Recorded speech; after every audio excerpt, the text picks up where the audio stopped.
Magandang gabi sa inyo mga boy, welcome back ulit sa ating channel. At sa video ito, pag-usapan natin ngayon yung nalalapit na PBA draft ngayong September 17.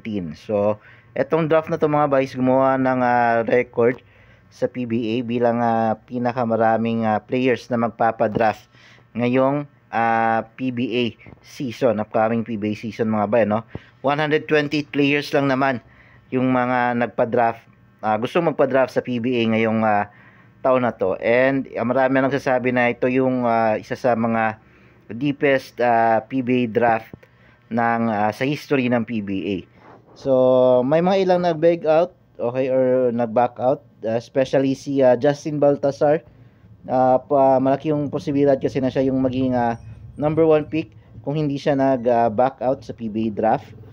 Okay, and nandyan din yung mga kilalang mga players na si Richie Rivero, Franyu, and ito si John Amores, yung controversial player ng na sumuntok sa isang collegiate player mga bay sa St. Benilde.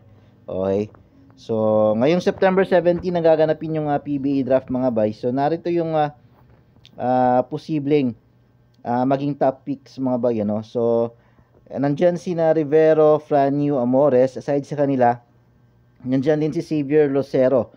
So marami ang nasasabi na itong si Xavier Lucero is possibly nasa top 3 pick to, either top 2 or top 3.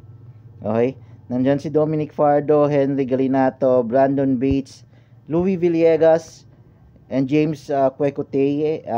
Etong dalawang to, posibleng top 10 first round to, pasok ng dalawang to, and Sherwin Concepcion. Ngayon yung posibleng maging top 1 pick mga bay kapalit ni Justin Baltasar is itong si Sean Winston. Okay, so Shawnee Winston, siya yung posibleng maging top pick dito, or yung meron pa ditong yung mga Phil Foreign mga bay, ano, na naglaro sa NCAA. Nandyan si Stephen Holt, okay, Kent Dato, Kit Dato, eto, pasok din to sa top 10. Kent Flynn, Kemar Carino, Brent Paraiso, Rapelco.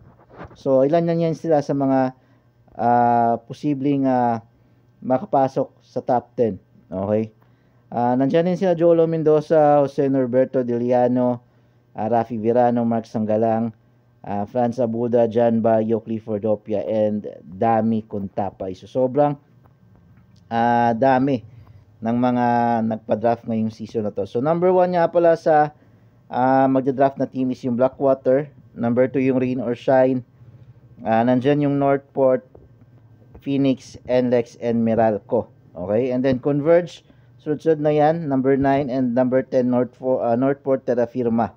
Yan yung mga teams na bubo na pipili ng mga players. And nandito din para marami din nag-aabang dito kay Kit Jimenez mga bay, no, kung madadraft ba siya. Although nagkaroon na siya ng tryout sa NLEX kanina, posibleng kunin siya ng NLEX. Hindi lang natin alam kung makakasali ba siyang mapick sa first round or baka sa second round na ng draft. Pero marami talaga nag-aabang dito kay Kit Jimenez. Marami nagbabansag na posibleng the next Terence Romeo daw di umano itong si Kit Jimenez. Depende din yan kung healthy and injury free itong si Kit Jimenez.